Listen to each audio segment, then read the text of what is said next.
So let's talk blowers. Let's talk blowers as they apply to the world of blown nitro cars, because there's so many different areas that this goes, but we'll stick just within the framework of what we're working with here with this car. I'll give you a rundown on the history, the variations, and the tuning aspects of this as we go along. But before we do that, I'll give you an update on the car, because, well, just a little frustrating, So the car wasn't nearly as ready to go as we had assumed it was, and okay, that happens. But I'm having a slightly more difficult time locating parts than we had originally anticipated. And we've got a couple of oddball things. So the first is cylinder heads. So the heads are in really nice shape, but we had a problem with the O-rings. The O-rings, and the O-rings are absolutely essential in this application. The O-rings don't fit the cylinder heads. Like, they literally just fall out of the grooves. There's a mix match there. I tried a couple of different size wire and it didn't make any difference. So I'm not able to do anything beyond just play around with them. I packed the heads off, sent them to Shacklets up here in Nashville. And I said, John, just whatever you gotta do, I need O-rings in these heads. So he was like, okay, give me a few weeks and we'll get your O-rings. So I have no idea what the missing link is or what this entails. It's in their hands. I trust Shacklets. I use them for everything. But it's going to be at least a few weeks before we get the heads back. Then there is the matter of the clutch. Because, you know, who would have thought that they wouldn't have parts to revive a 56-year-old Dragster sitting on the shelf? So the car originally had a Crower Glide in it, or at least it had a Crower Glide in its final incarnation in 1970, 1971. So we wanted to replicate that clutch. And we've ordered one from Crower. So here's the thing, we have the motor plate, we have the clutch can, and we have the reverser, and we have the differential, and we have partial coupler. So Crower is putting together a package for us, 10-inch, 3-disc, 6-finger Crower Glide, and you know, and all of the hardware that goes with it. It's already been ordered, but it'll be at least a month before we get it in our hands. So it's the middle of November now. We'll be lucky if we can get this thing to bark, let's say before New Year's. I've got my fingers crossed. I had a hunch it was going to go this way. This is kind of like a repeat of that 67 Hemi GTX that we did a few years ago, where it was like, you know, it'll be here for a few weeks, and it took a whole year before we ended up gathering everything we need and putting it all together and send the car down the road.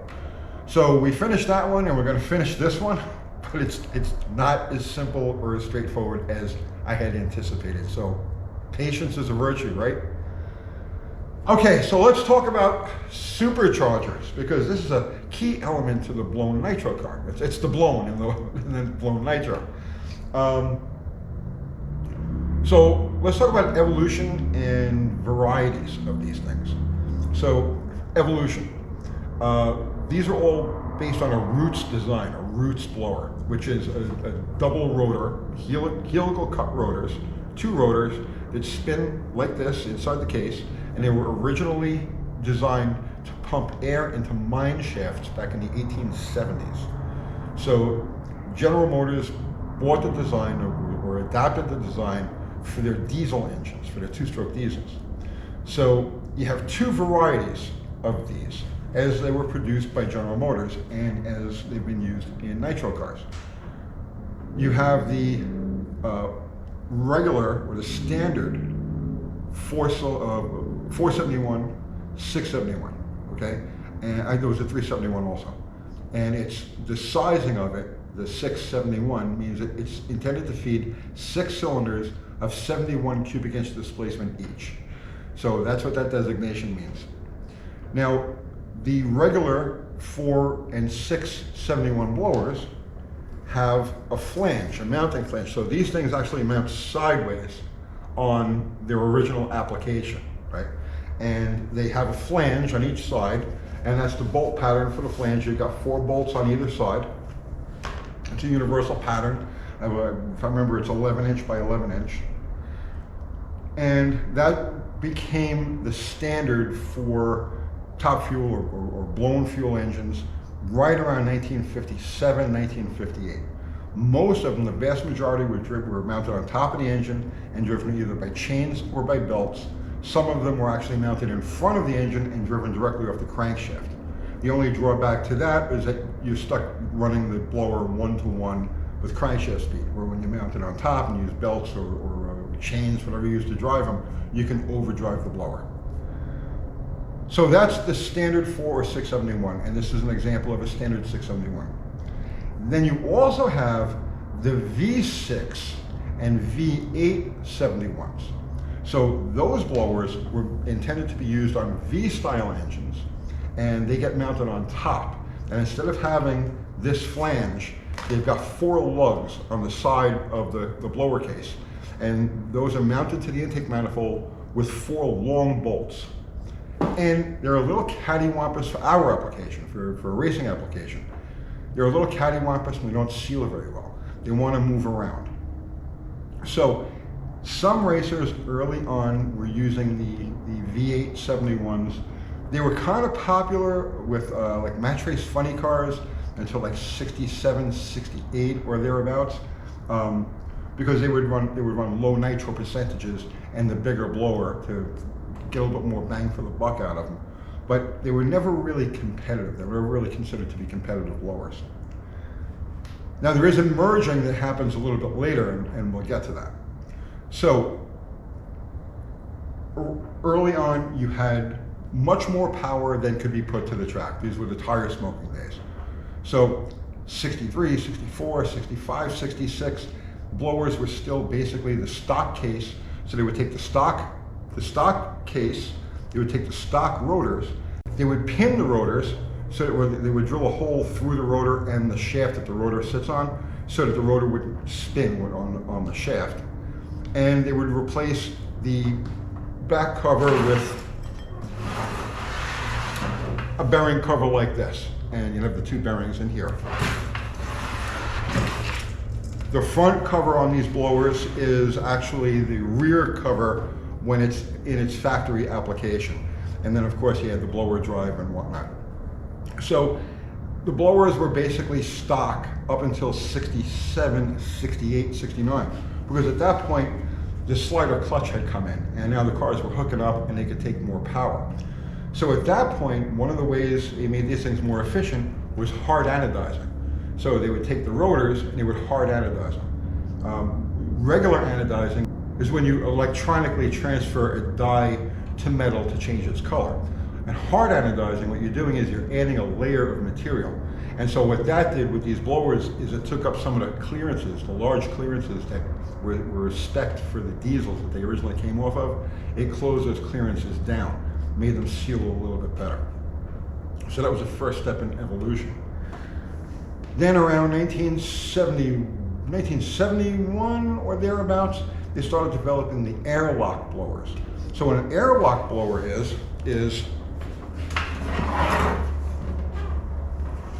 they take the rotor and they carve a groove into the rotor. And then in that groove, they'll lay a strip of Teflon or Nylotron, and some of them a combination of both. And that Teflon or Nylotron now seals to the case of the blower. And it actually becomes like a sacrificial case, because as these things are going through their motions, the rotors are twisting a little bit, they're moving, they're bowing in, bowing out.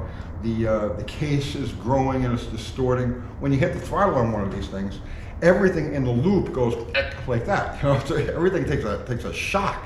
And so it all moves and twists around and stuff. So the Teflon or Nylotron is like a sacrificial seal. And we're going to talk about that in a little bit, because that's an important element to all of this.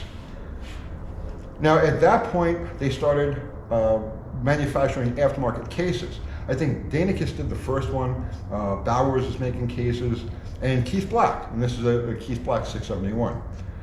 They started making aftermarket cases, and they stayed true to the 671 design until around 1977, 78 or thereabouts, when they realized, well, since we're making our own cases, we can make a little bit longer and use 871, the V871 rotors in there. So that's what they did. They made the cases 900 thousandths of an inch longer, and they used the V871 rotors inside. And that was the standard blower until, I'm gonna say around 1983 or thereabouts.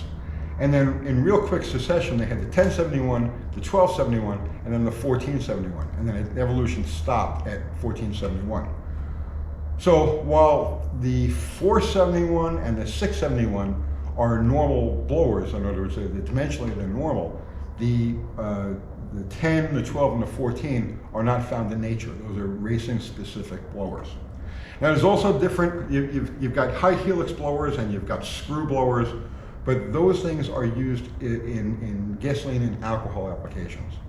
Now there is one other step of evolution to these things that happened around 1990-ish, right? And that was the opening here on the bottom. So this is the standard opening. That is a good thumbnail. Good thumbnail. Okay. This is the standard opening that you'd find on the factory 671 blower, 871 blower. And beginning around, like I said, 1990 or so, what they did was they closed off the back of the case and they created a pie-shaped opening, a delta-shaped opening up here. And what that did was it made a more uniform, a more uniform column of boost, for lack of a better word, by forcing everything to come to the front of the blower here. It increased the efficiency of the blower in relation to what it was doing in the manifold, but it greatly changed fuel distribution, because up to this point, and is the case with this particular engine that we're working with now, up to the point where they changed that opening, equal amounts of fuel were being distributed from on top of the blower in the hat lines and through the port lines. And then once they made that change, they sent much less fuel through the top of the blower and more of it through the ports. So this engine here, these earlier ones, idle off the hat nozzles, run off the ports, where the later ones with that opening, they'll idle off the ports as well as run off the ports, and then they'll spray some fuel in up on top.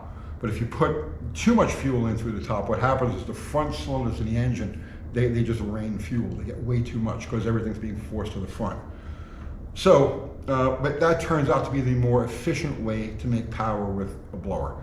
It also cuts down on the distortion of the blower and the expansion of the blower. Magnesium blowers like this were popular until around the middle 1980s, but there's too much growth and distortion on a magnesium blower. They'll grow like 3 or 4 thousandths of an inch when they get heated, and that kills the seal. So the magnesium blowers were a hot setup until around like the middle 1980s, and then everybody went to aluminum just because they would hold the seal that much longer. So that's the evolution of these things. I know I probably left something important out, but nevertheless, it's a snapshot of the evolution of the blower as it applies to blown nitro motors. Now, the purpose of, obviously the purpose of any supercharger on top of an engine is to force atmosphere into the engine. But they play a slightly different role with nitro than they do with gasoline or alcohol. So on gasoline and alcohol, the supercharger is intended to shove as much atmosphere as possible into the combustion chamber. The more atmosphere you stuff in there, the more oxygen there is, the more fuel you can burn. On a nitro motor, nitromethane releases its own oxygen supply as it burns. It doesn't need the atmosphere. But what it does need is heat and pressure to help lighten it up. So nitromethane has all of the same qualities as water. It's about the same specific gravity. It looks like water, it acts like water, it sprays like water.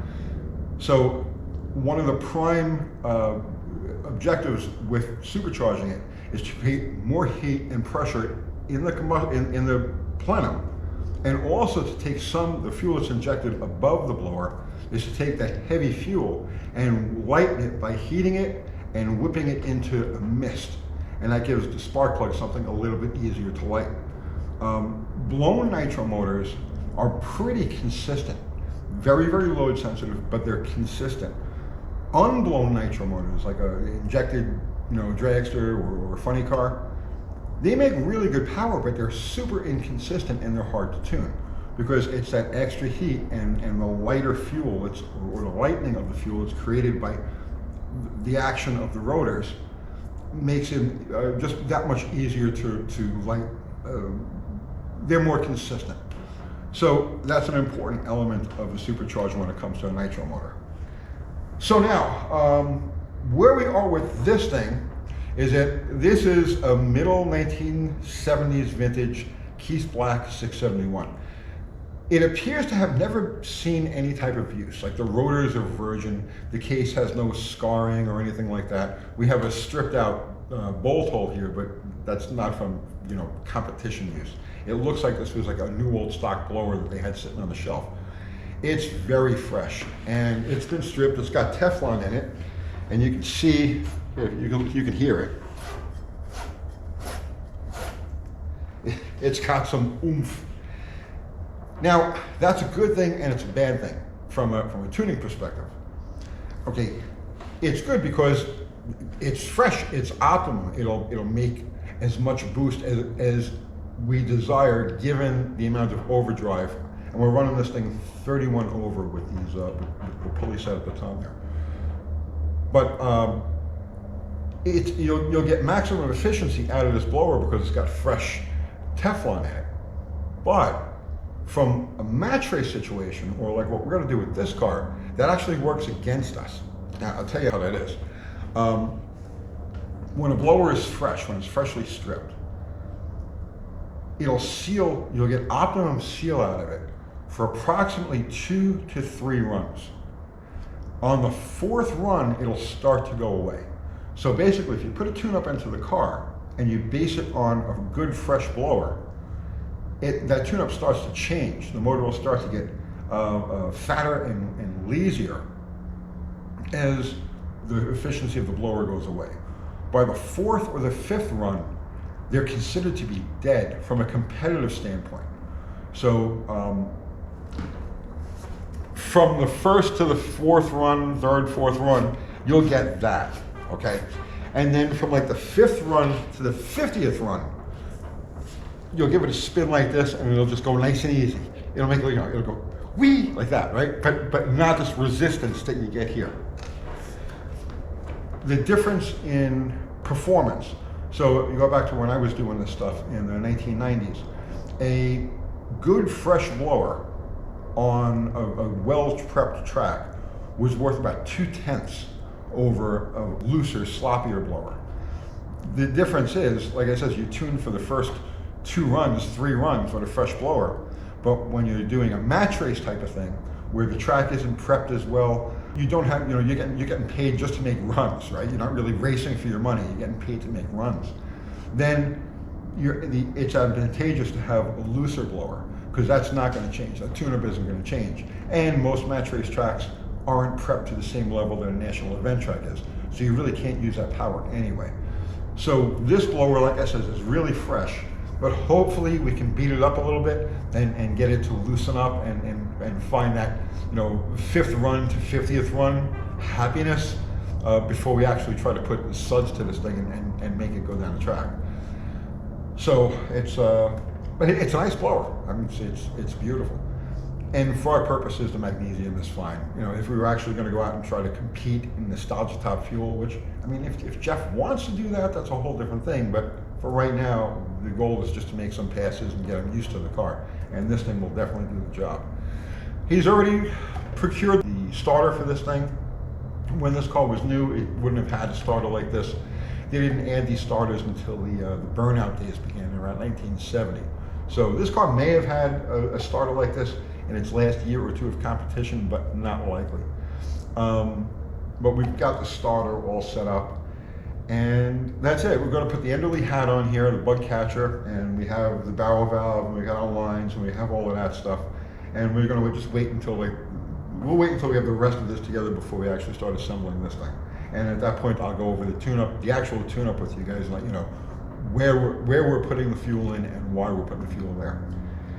And that's it. I'm not sure what the next update's going to be.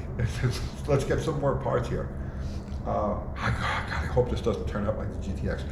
The GTX turned out really nice, but man, the path to get there was just crazy and it took forever.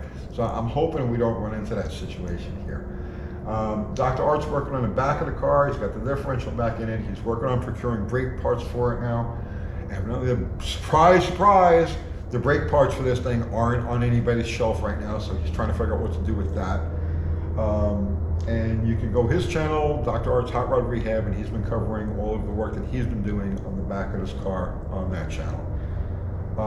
And that's it.